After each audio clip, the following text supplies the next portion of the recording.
the Prime Minister is nearly 2 years into his renegotiation with the European Union. He's got to get 27 countries to agree with him. How many has he got so far?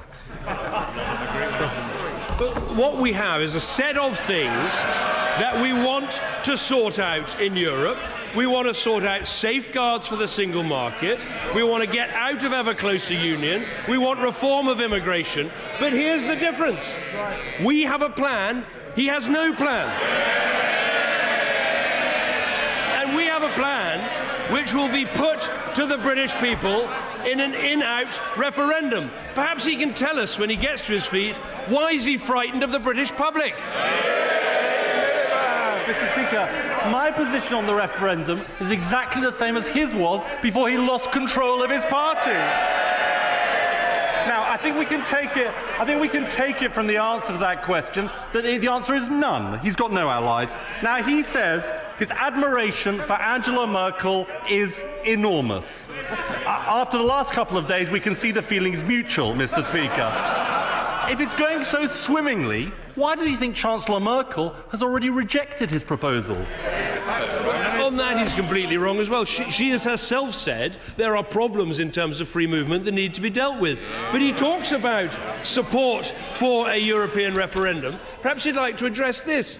The former Chancellor of the Exchequer, who's decided to leave the House of Commons, yes, about the only person on the Labour benches who had any economic credibility, has said that a European referendum is inevitable. He says, and I quote, "It's a boil that has to be lanced."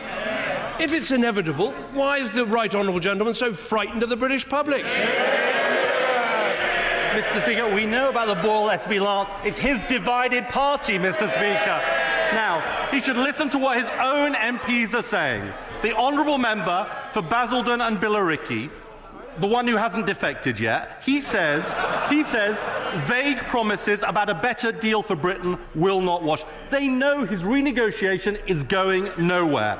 Now, 2 years ago, Mr. Speaker, the Prime Minister gave an interview to the Daily Telegraph, and this is what it said, and I quote, "Mr. Cameron will not countenance leaving the EU and says he would never campaign for an outvote in an EU referendum." Is that still his position? I think Britain is better off in a reformed European Union. But the point is this. I have a plan for renegotiating our situation and holding a referendum. He has got absolutely no plan whatsoever. And he talks about, Mr. Speaker, he talks about the views of backbenchers. Well, I've got the new view of one of his frontbenchers. This is the shadow deputy leader of the House, the man he appointed to put on the front bench, who has said this, and I'm sure the House will be interested. The Labour Party right now is in a dreadful position. Member for Dunfermline. He's been silent for too long. He goes on. He goes on. And we've got to be honest about ourselves. We have very low esteem with the electorate.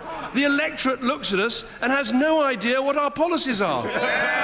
He says, he concludes, we are a moribund party.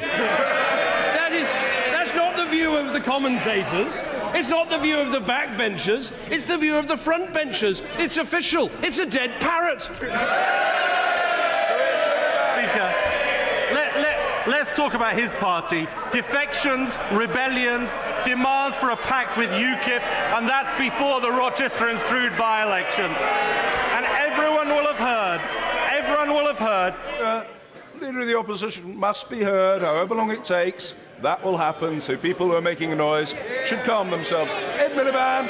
And he didn't answer this fundamental question that matters to businesses and families. He used to say he would never be for leaving the European Union. That was his position 2 years ago.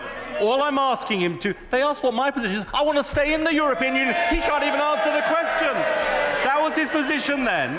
I'm just asking him to repeat the same words as he used then, that he would never campaign to leave the European Union. Yes or no?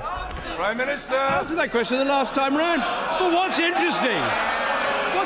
I want Britain to stay in a reformed European Union. But we need the reform. We have a plan. He has no plan. We say it's time to get out of ever closer union. What do they say? Nothing. We say you've got to safeguard the single market. What do they say? Nothing.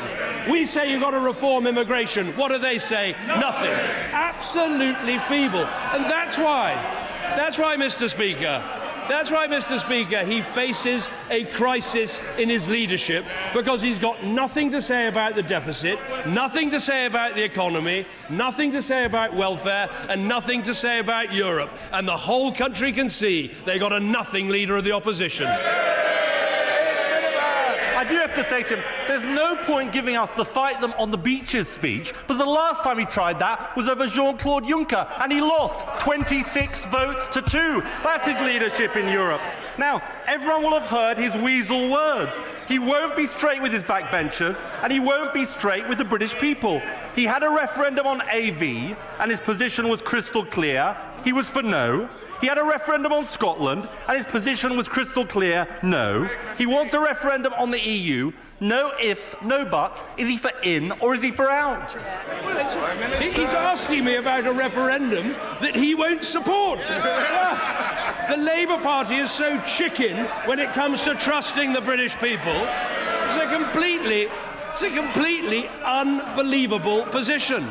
We say, renegotiate, hold the referendum, the British people make their choice. He won't even support a referendum.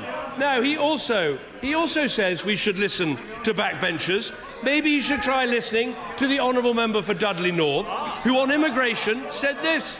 Let's be honest about it. If you make a mistake, you should say sorry. So let me ask him again. Why won't you have a referendum, and will you apologise for the mess on immigration? Speaker, British business will be holding their heads in their hands about a Prime Minister who cannot say that he wants to stay in the European Union.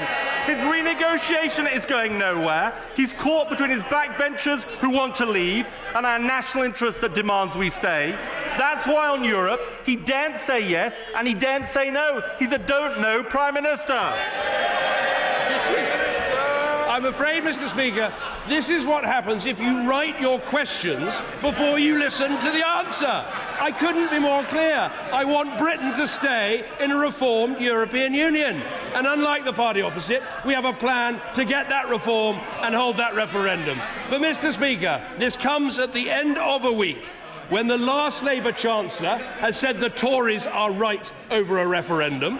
It comes at the end of the week when the shadow Deputy Leader of the House has said Labour is in a dreadful position. And it comes at the end of a week when even John Prescott has said they got a problem in that they can't communicate in English. That is the case. That's it. When you get a lecture from John Prescott on the English language, you're really in trouble. Everyone can see it. A leader in crisis, a party with nowhere to go.